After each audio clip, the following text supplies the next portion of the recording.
Buenas tardes con todos ustedes. Yo soy Martín Linares Chavarría. Le voy a acompañar en este momento para ver un tema muy importante como es las dificultades de aprendizaje. ¿Ya? Entonces, ya saben, con sus comentarios, pueden hacer sus comentarios en cualquier momento. Ahí me escriben, por favor. Sus comentarios son muy importantes, ¿no? Y le dan like si es que están confirmándose la participación, ¿no? Para ver su participación de ustedes. ¿Ya? Entonces, ya saben, las preguntas muy importantes, ¿no? Escriban, por favor, sus preguntas. Bien, vamos a- a desarrollar este punto primero con un pensamiento de Ascuaga, ¿no? Miren lo que nos dice, por favor, este autor para poder analizarlo y ver eh, lo importante de abarcar ese tema del problema de las dificultades de aprendizaje, ¿ya? Dice, las alteraciones del aprendizaje pueden prevenirse, ¿no? Se pueden prevenir las alteraciones de aprendizaje, rectificando el aprendizaje de las funciones cerebrales superiores, ¿no? Antes de iniciar el aprendizaje escolar. Miren qué importante lo que nos dice Ascuaga, que nosotros podemos prevenir las dificultades de aprendizaje, ¿no? Entonces, antes del aprendizaje escolar, tenemos que ver los aprendizajes de las funciones cerebrales superiores, ¿no? También dice, se necesita legislación, ¿no? Entonces, necesitamos una legislación que lleve a cargo este punto, ¿no? Una organización escolar. El colegio tiene que organizarse para trabajar, ¿no? No es aislado. Equipos técnicos, ¿no? ¿Qué equipos técnicos tenemos para trabajar en nuestros colegios en cuanto a las dificultades de aprendizaje? Y una adecuada distribución de los recursos humanos para garantizar que no haya más repetidores ni desertores, ¿no? Entonces, los recursos humanos, que somos nosotros, y sobre todo profesionales, para tratar estos temas de las dificultades de aprendizaje. Porque bien es cierto, nosotros como docentes no estamos preparados para tratar con estos estudiantes. Entonces, hacemos nuestro esfuerzo para trabajar con ellos, ¿no? Y aquí vamos a aprender algunas estrategias que podemos hacer nosotros en el aula con estos estudiantes, ¿ya? Entonces, el ideal es que exista en cada plantel escolar un gabinete psicopedagógico. Eso es lo ideal, ¿no? Entonces, tiene que haber no solamente psicólogos, sino psicopedagogos, ¿no?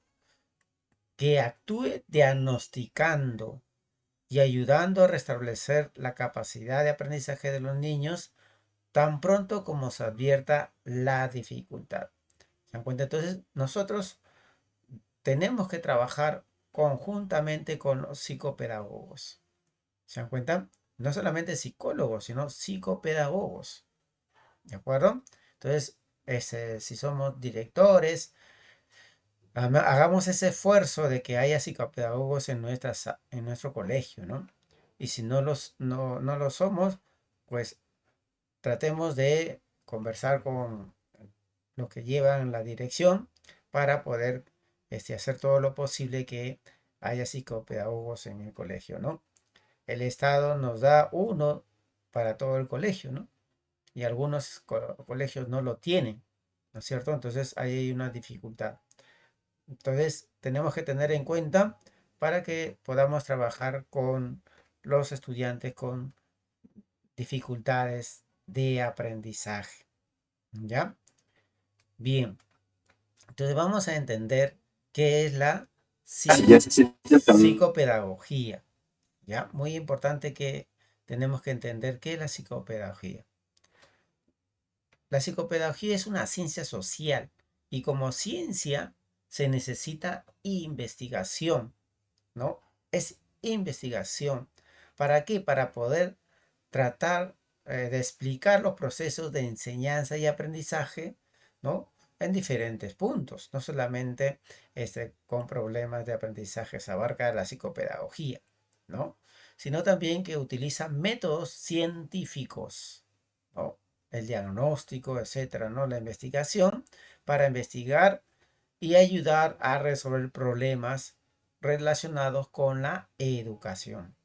Entonces, qué importante, ¿no? Tener en cuenta, por eso que la didáctica es una ciencia, ¿no? Porque también hay que utilizar métodos científicos para hacer estrategias, ¿no? ¿Se dan cuenta? Entonces, qué importante es que nosotros podamos desarrollar todas las actividades, ¿no? Teniendo en cuenta la investigación, ¿no? La investigación. Entonces, diciendo eso, necesitamos nosotros como docentes que se haga un diagnóstico. En primer lugar, las primeras semanas de clases es para hacer el diagnóstico y no solamente un diagnóstico académico, ¿no? Sino también psicopedagógico. ¿Se dan cuenta?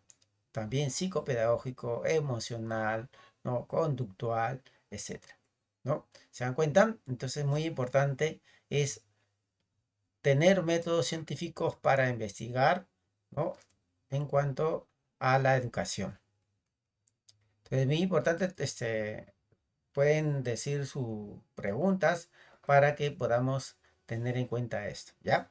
A ver, me gustaría que ya a ustedes han visto esta imagen, ¿no es cierto? Y aquí tenemos un, un grupo de estudiantes, ¿no? Nosotros en secundaria tenemos 30 estudiantes, primaria 20, 25 estudiantes, ¿no es cierto? Entonces hay un buen grupo de número de estudiantes en un aula. Entonces, ¿cómo nosotros tomamos a, cómo entramos nosotros al aula? ¿No? Entonces, qué importante es saber desde el primer lugar cómo yo ingreso al aula, ¿no? Así como la profesora que está acá en la puerta, ¿no? ¿Cómo está la profesora? A ver, si me pueden decir. ¿Cómo está la profesora? Pueden escribirlo en el chat, ¿ya? Pueden escribirlo para que podamos tenerlo en cuenta. ¿Cómo está la profesora?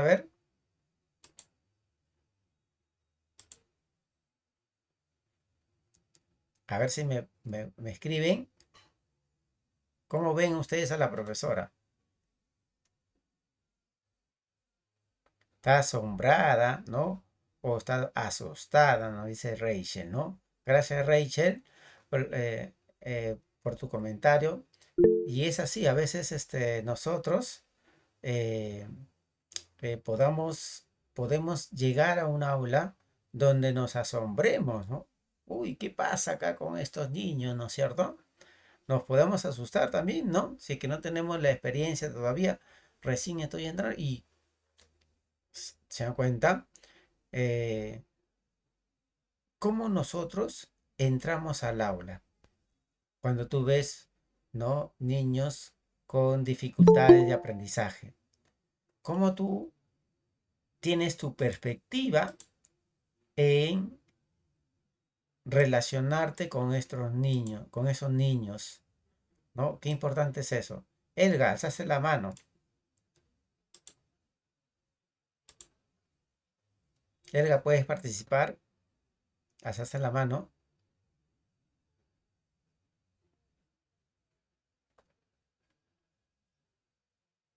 Nada. Bien.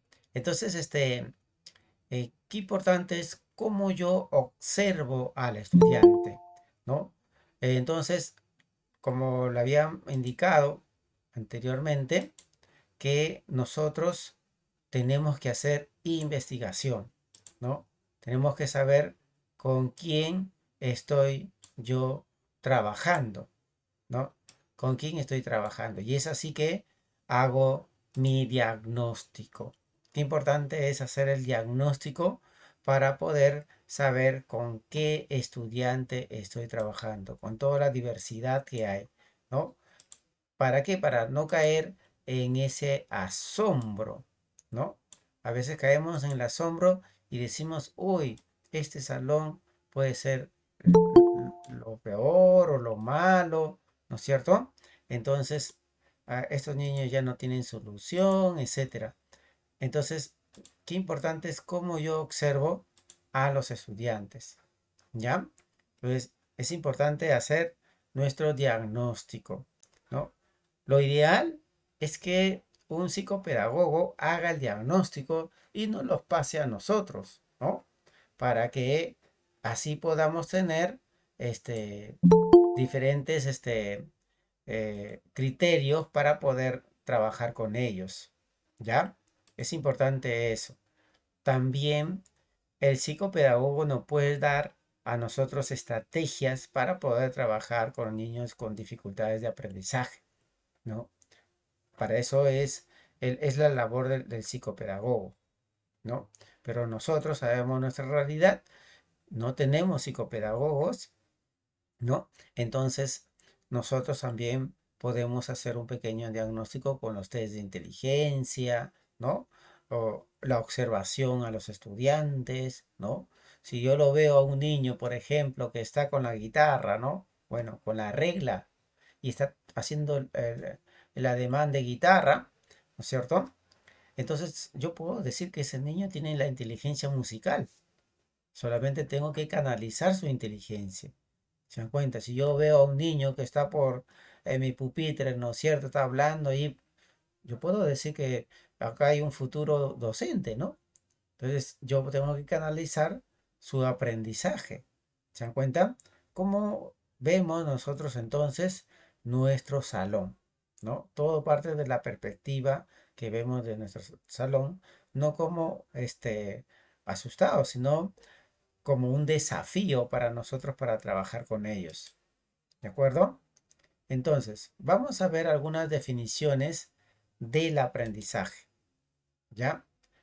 Pichón nos va a decir que el aprendizaje es un proceso de apropiación de la realidad para modificarla. O sea, si se dan cuenta, ¿no?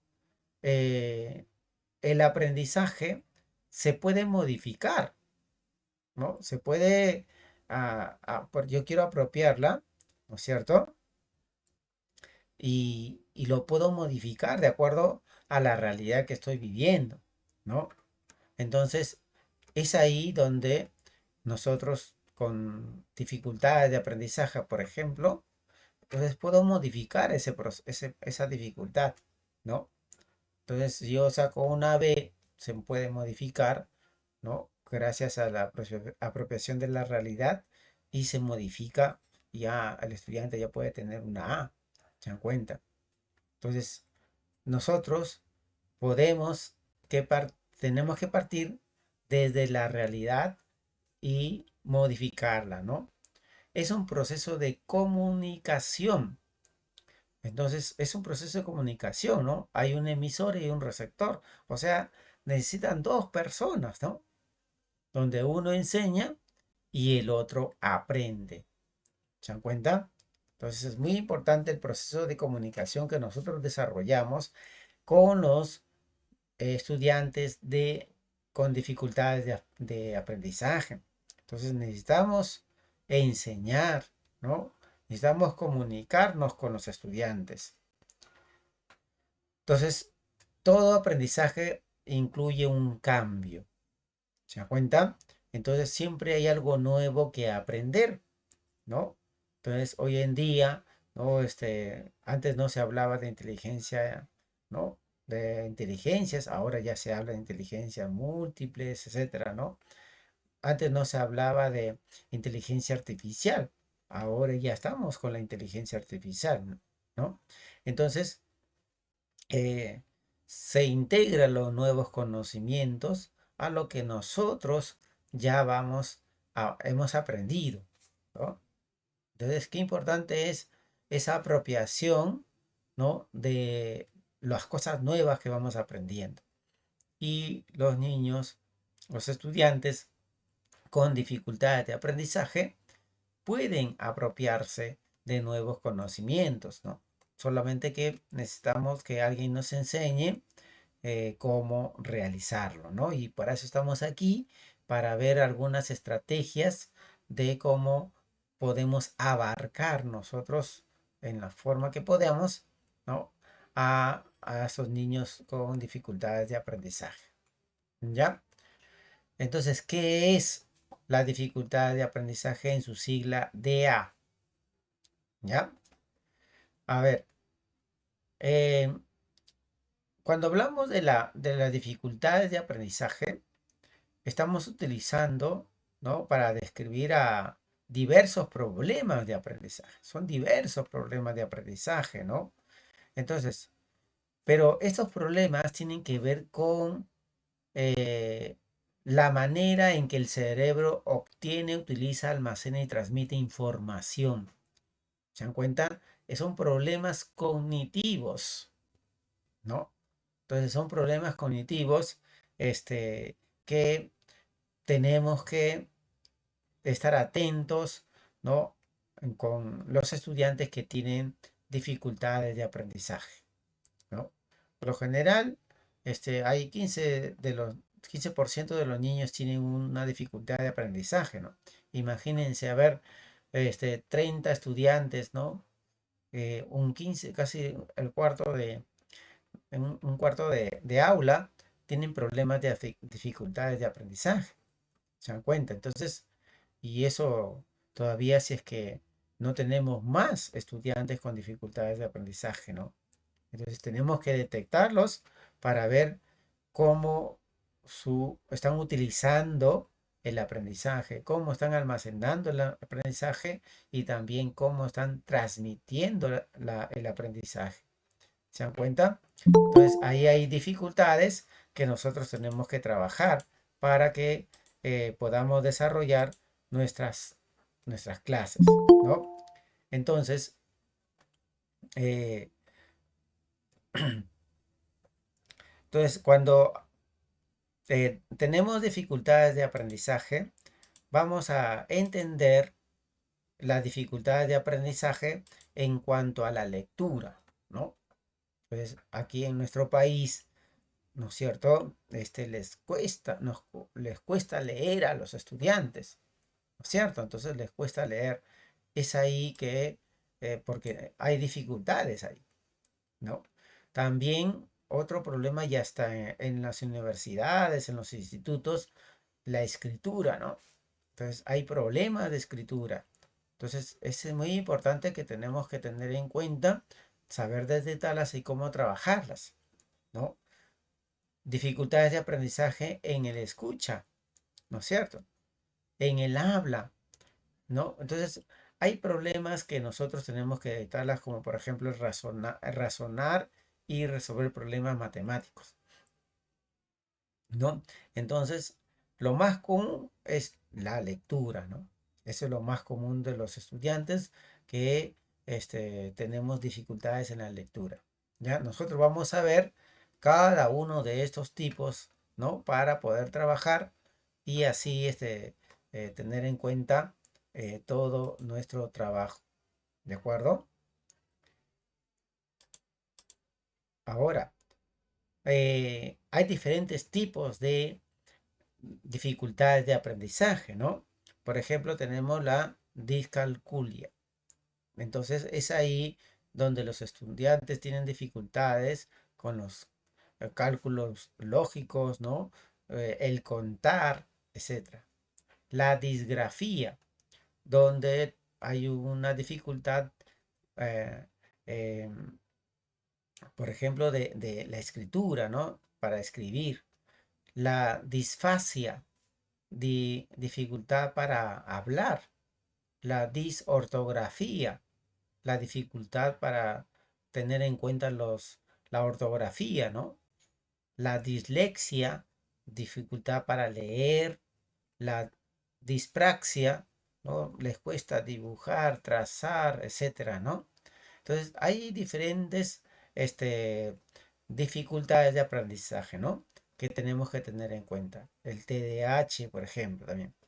A ver, hay que entender algo muy importante, ¿no? Nosotros no podemos decir a un estudiante, ah, tú tienes dislexia, ¿no? No, porque no somos psicopedagogos. Si fuéramos psicopedagogos, lo podemos decir, pero podemos tener los indicios, ¿no? De esa dificultad de leer, ¿ya? Es muy importante. No podemos decir, ah, este niño tiene TDAH. No podemos decirle nosotros si no somos psicopedagogos, ¿no? El psicopedagogo es el encargado de decir, este tiene dispraxia, este tiene disortografía, pero podemos nosotros como docentes tener unos indicios, ¿no? Y hablar con los padres de familia, ¿no? No ya afirmando que tiene el estudiante. Es un error que nosotros cometemos de afirmar que ya tiene disortografía, por ejemplo, ¿no? Es una dificultad, es un trastorno, ¿no? Como hemos visto, de psicológico, ¿no? Es un trastorno psicológico que podamos tener que ser trabajados, ¿no? Entonces sí se puede cambiar eso, ¿ya? Entonces, los niños de edad preescolar, ¿no? Ellos tendrían que eh, desarrollar el lenguaje, o sea, deben poder hablar en frases, oraciones cortas, ¿no? O sea, los niños de 2 años, 2 años y medio, ya tendrían que hacer frases y oraciones cortas, ¿no? Los niños de 3 años, por ejemplo, deberían hablar lo suficientemente bien para que nosotros podamos entenderlo, ¿no? Sabemos entender en la mayor parte de lo que dice. ¿Se dan cuenta? Entonces, tendrían que saber los colores. Los niños de 3 años ya aprenden los colores, las formas, las letras, los números, ¿no? Entonces, pueden ya incluso rimar palabras. ¿Se dan cuenta? Los niños ya en edad escolar, ¿no? Eh, primer grado, segundo grado, ¿no es cierto? Estos niños tienen la facultad de abotonarse, ¿no? Usar tijeras, ¿no? Cortar el papel, copiar un círculo, un cuadrado, un triángulo. Ya tienen esa facultad, ¿no? Entonces tenemos que ver qué dificultades tienen ahí los niños, tenemos que detectarlos, ¿no? Los niños también pueden ya poder estar quieto, ¿no? Para poder escuchar, ¿no? Historias breves, ¿no? Hay un error que los profesores piensan que deberían estar los 45 minutos sentados ahí escuchando, y eso no es así, ¿no? Son pausas breves, ¿no? Cuando podría estar sentado como cualquier niño se aburre, ¿no? Entonces, pretender que un niño esté todos los 45 minutos sentado, ¿no? Escuchándote o viendo un video, entonces eso no es de la edad, ¿no? Niños pueden estar sentados y quedarse quietos, ¿no? A escuchar una historia breve, ¿no? A tus comentarios, te pueden escuchar, pero es breve, no es 45 minutos, ¿no? Entonces nosotros mismos, ¿no? En 45 minutos ya estamos moviéndonos, ¿no? Estamos inquietos. Entonces, este, los niños deberían prestar atención, ¿no? En un tiempo determinado, ¿no? No es que a los 2 minutos ya se paran, no, no, sino que un tiempo determinado, ¿no? De 10, 15 minutos, ¿no? Y hago mi pausa activa y continúo con la escucha, ¿no? ¿Se dan cuenta? Entonces, pero sí tienen que tener prestar atención, ¿no? Durante más tiempo posible. En edad escolar también, ¿no? Deben seguir los estudiantes, los adolescentes, seguir instrucciones. Entonces, los que tienen dificultades de aprendizaje tienen dificultad en seguir instrucciones, ¿no? En nivel de adolescentes, ¿no? Los adolescentes ya pueden organizarse, mantener la organización tanto en la escuela como en el hogar. O sea, eso es lo que pueden hacer, ¿no? También pueden comprender instrucciones verbales, ¿no? Tú le hablas, le das instrucciones y ellos lo pueden comprender, ¿no? Aprender datos y recordar información, ¿no? Hay diferentes formas de que nosotros podamos dar a conocer eso y ellos pueden captar esa información, ¿no? Pueden leer, ¿no? Pueden deletrear o pronunciar palabras. O sea, en la edad escolar hay unos parámetros que ya pueden hacer los estudiantes, ¿no? Y nosotros tenemos que estar atentos si tienen dificultades de aprendizaje para realizar estas cosas, ¿no? Por ejemplo, escribir con claridad, ¿no? Es posible que tenga mala caligrafía, por supuesto, ¿no? Pero ya puede escribir con mucha claridad, ¿no? Puede realizar cálculos matemáticos, ¿no? O soluciones problemas con enunciados, lo puede hacer, ¿no? Entonces, dependiendo del grado que estén, ¿no? Entonces, pueden concentrarse y terminar el trabajo escolar, los adolescentes, ¿no? Y se dan cuenta, entonces, cada inicial, primaria y secundaria, hay cosas que ya pueden realizarlo, ¿no? ¿Por qué? Porque son propios de su edad. Cuando yo detecto que esas actividades no los puede hacer, son unos indicios de que posiblemente puedan tener dificultad de aprendizaje. ¿Se dan cuenta? Qué importante. Pero hay que tener algo muy importante también. Porque no sigue instrucciones ya tiene dificultad de aprendizaje. No es así. No, no porque hay un criterio que no está cumpliendo ya tiene dificultad de aprendizaje. No, hay que observarle, ¿no? Hay que analizarlo para poder ver si es que realmente tiene una dificultad de aprendizaje. Porque a veces caemos nosotros que porque no sigue instrucciones, porque tiene mala caligrafía, ya tiene dificultad de aprendizaje. No es así, ¿no? Es un conjunto de actividades que le cuesta realizar al estudiante para determinar que tiene dificultades de aprendizaje, ¿no? Y para eso se tiene que hacer el diagnóstico, ¿no? Qué importante es eso entender para poder trabajar con los estudiantes, ¿no? Y hay algunas causas en los trastornos o dificultades de aprendizaje, ¿no? Entonces hay que ver las causas para poder trabajar con ellas, ¿no? Por ejemplo, puede haber los antecedentes familiares y genéticos, ¿no? Entonces, ¿por qué? Porque a veces los padres de familia han tenido algún trastorno de aprendizaje, ¿no? Y que el niño pueda haber desarrollado ese trastorno. ¿Se dan cuenta? Entonces, la carga genética que tiene el niño también lo pueden haber tenido los padres. Entonces, ya, pero eso no es determinante, acuérdense, ¿ah? No porque tienen uno, ya, el niño tiene problemas de aprendizaje, ¿no? Como le dije, se tiene que hacer un estudio, ¿no? Científico para ver si es que tiene, pero ese es un indicio, una causa, ¿no? Entonces hay que hablar con los padres de familia también y detectar si es que tienen algún trastorno de aprendizaje también los padres, ¿no? ¿Se dan cuenta? Entonces, ¿por qué? Porque aumenta el riesgo de que un niño haya desarrollado esa dificultad de aprendizaje. ¿Ya?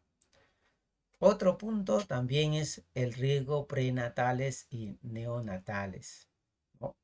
Entonces, ¿por qué? Porque ha habido un crecimiento deficiente en el útero, ¿no? Entonces, ha habido de repente, eh, tomó alcohol, ¿no? O drogas, ¿no? De repente el estudiante, perdón, los papás, la mamá, ¿no? Ha sido drogada, ¿no? Antes de nacer, o nació prematuramente, ¿no es cierto? Mire eso. Eso al inicio del año escolar se pregunta, ¿no? Se pregunta, ¿el niño nació prematuramente? Ya. Entonces ya tengo un indicio, ¿no? El niño estuvo expuesto en el vientre materno al alcohol, droga. Se hace la pregunta, ¿no? Entonces, este, qué importante tener en cuenta si ha habido ese tipo de causas, ¿no? El alcohol, las drogas, nacimiento prematuro, ¿no? El bajo peso, También tenemos que tener en cuenta eso. Eso se pregunta en el diagnóstico, ¿no? En el diagnóstico. Entonces, el problema es que solamente nos abocamos al diagnóstico, a lo académico nada más, pero no a estas preguntas que deberíamos hacerlo dentro de el diagnóstico, ¿no? Otra causa de la dificultad de aprendizaje son los traumas psicológicos, ¿no? Los traumas psicológicos que puede haber tenido el niño desde pequeño, ¿no? Puede haber habido un abuso en la primera infancia, ¿no? Que hayan afectado el desarrollo cerebral del estudiante, ¿no? ¿Se dan cuenta? Entonces, los traumas que han tenido los niños cuando han sido maltratados psicológicamente, ¿no?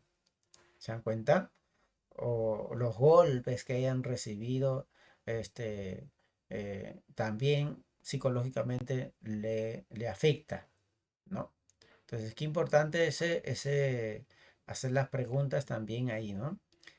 Para poder saber si es que ha habido traumas psicológicos y abuso en los niños, ¿no? De la primera infancia. Otra causa es los traumas físicos, los golpes, ¿no? Que hayan tenido los estudiantes, ¿no? Cuando eran pequeños, ¿no? O adolescentes también, ¿no? Traumas craneales, ¿no? O infecciones del sistema nervioso. Eso pudo haber contribuido al desarrollo de esos trastornos de aprendizaje, ¿no? Si se dan cuenta, ¿no? Son una serie de causas que tenemos que trabajar, ¿no? También otra causa es la exposición ambiental, ¿no? Entonces, donde los estudiantes, ¿no? Han recibido un alto nivel de toxinas, ¿no? O como el plomo. Imagínense en la mina, ¿no? En la mina, ahí los niños están expuestos al plomo y eso está relacionado con un riesgo, ¿no? De trastornos de aprendizaje. ¿Se dan cuenta? Entonces, vemos varias causas. Ahora, si yo sé que cuál es la causa, una de estas, ¿no es cierto? Es ahí donde yo debería tratar, ¿no? Si ha habido traumas físicos, ¿no es cierto? Entonces tendría que ver cómo esas infecciones del sistema nervioso se puede tratar, ¿no? Si ha habido abusos, cómo psicológicamente se tendría que tratar. ¿Se dan cuenta? Entonces, qué importante es saber las causas de los trastornos que hayan tenido dificultades de aprendizaje, ¿no? Para eso se hace el diagnóstico, para eso se conversan las entrevistas, ¿no? Con los padres de familia para que puedan entender, ¿no? Y hablarles sobre esas dificultades de aprendizaje. ¿Se dan cuenta? Muy importante tenerlo en cuenta cuando desarrollamos entonces este, esto. Hay algunos signos del trastorno de aprendizaje, ¿ya? Entonces, son signos, no es que ya sean determinantes, ¿no? Tengo que hacer un estudio, como le dije, para ver si es que realmente está con la dificultad. Pero yo tengo los signos, ¿no? No domina las habilidades de lectura, ortografía, escritura o matemáticas, ¿no? En los diferentes niveles ¿no? Sea inicial, primaria, secundaria, no está dominando la lectura, ¿no? La ortografía. ¿Se dan cuenta? Niños de 5 años que todavía la ortografía no lo tienen claro, ¿no? Entonces, ahí es un signo de dificultad de aprendizaje, ¿no? Tiene dificultades para entender y seguir instrucciones, ¿ya? No porque no sigue instrucciones, no es que ya tiene dificultades, ¿no? Sino que es un signo, ¿no? Tiene problemas para recordar lo que alguien le acaba de decir, ¿no? Tenemos que estar repitiéndolo cada rato lo que ya le habíamos indicado, ¿no? Carece de coordinación para caminar, practicar deportes o habilidades como sostener un lápiz, ¿no? Entonces, eso también tenemos que tenerlo en cuenta para desarrollar y pensar que pueda tener dificultades de aprendizaje, ¿no? pierde o extravía fácilmente tareas, libros escolares u otro. Siempre hay niños, ¿no? Que están perdiendo todo el tiempo con sus cosas, ¿no? Pues es un signo, ¿no? Tiene dificultades para entender el concepto de tiempo, ¿no? El tiempo no lo toma en cuenta, ¿no? Se resiste a hacer tareas o actividades que involucran lectura, escritura, ¿no? Entonces, no les cuesta, ¿no? La lectura, la escritura, ¿no? Se comporta mal, ¿no? O muestra oposición, hostilidad o reacciones emocionales excesivas en la escuela, ¿no? ¿Se dan cuenta? Miren, son varios signos que nosotros tenemos que tener en cuenta y observar en los estudiantes para ver si es que posiblemente tienen dificultades de aprendizaje. ¿Se dan cuenta? Muy importante es ver eso. ¿Ya?